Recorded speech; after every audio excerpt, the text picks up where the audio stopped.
Por la señal de la Santa Cruz de nuestros enemigos, líbranos, Señor Dios nuestro. En el nombre del Padre, y del Hijo, y del Espíritu Santo. Amén. Señor mío y Dios mío, creo firmemente que estás aquí, que me ves, que me oyes. Te adoro con profunda reverencia. Te pido perdón de mis pecados y gracia para hacer con fruto este rato de oración. Madre mía Inmaculada, San José mi Padre y Señor, Ángel de mi guarda, intercedan por mí. Llevamos varios días escuchando la proclamación de la primera lectura de la misa, pasajes de la vida de Moisés, del Éxodo, del camino que el Señor preparó para el pueblo de Israel y de las normas y preceptos que le dio al pueblo para que los pusieran en práctica al establecerse en la tierra prometida.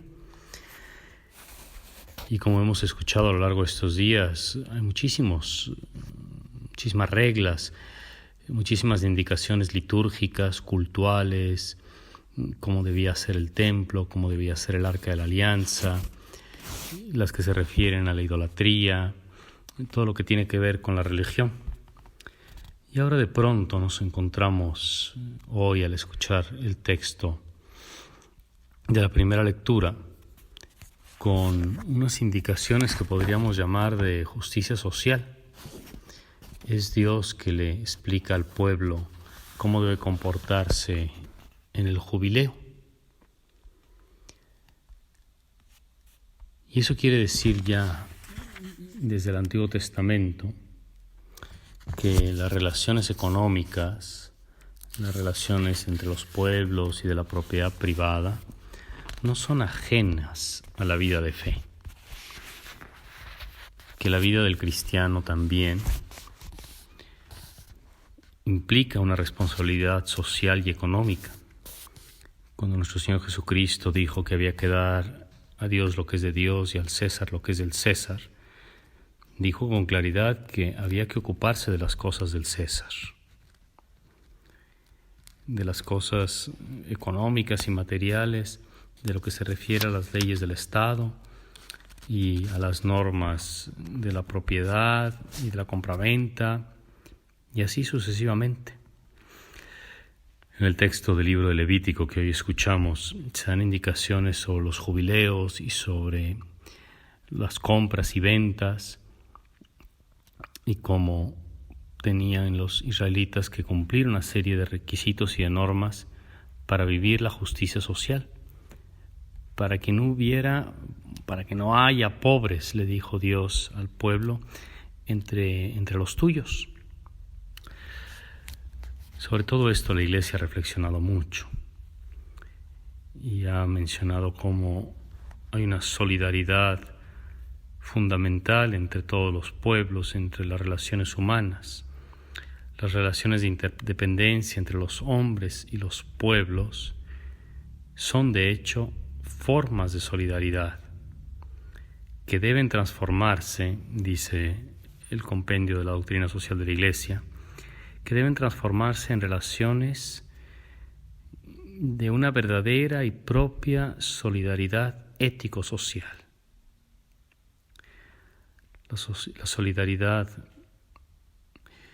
en las relaciones económicas debe ser acogida como un valor. El uso que yo hago de la propiedad, de las cosas materiales y cómo las pongo como a disposición del prójimo, del bien común, es parte de mi vida cristiana.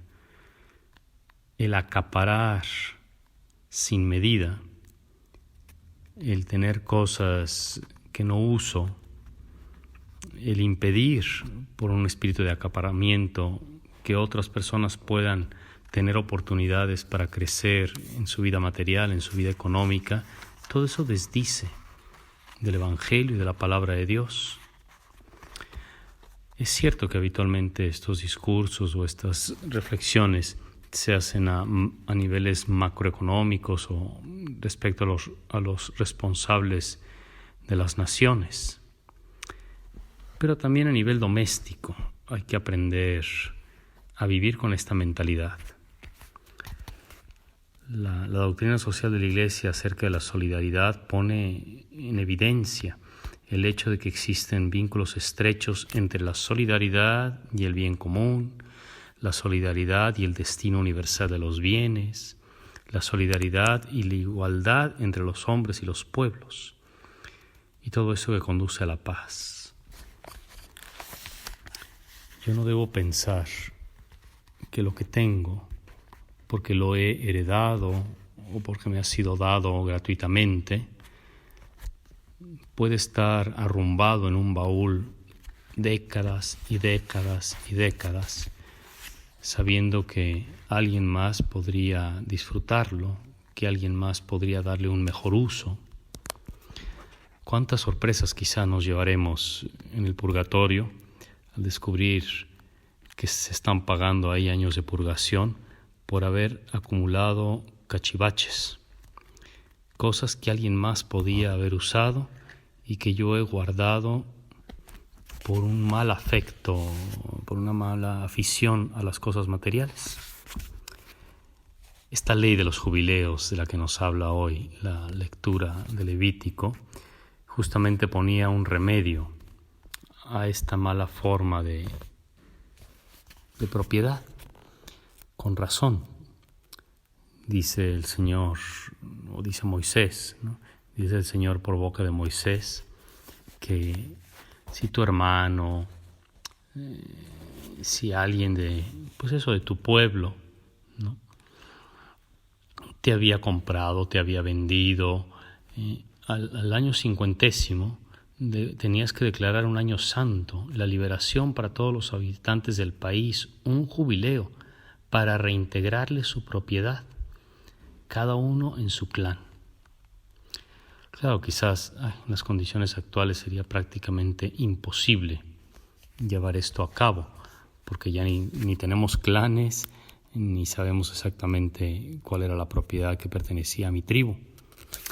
Pero lo que sí puedo hacer, lo que sí sé, es que hay cosas que estarían mejor usadas si estarían en manos de alguien más, si estuvieran en manos de alguien más, que yo las tengo allá acumuladas desde hace mucho y ni las uso, ni dejo que nadie las use. Y eso no está bien.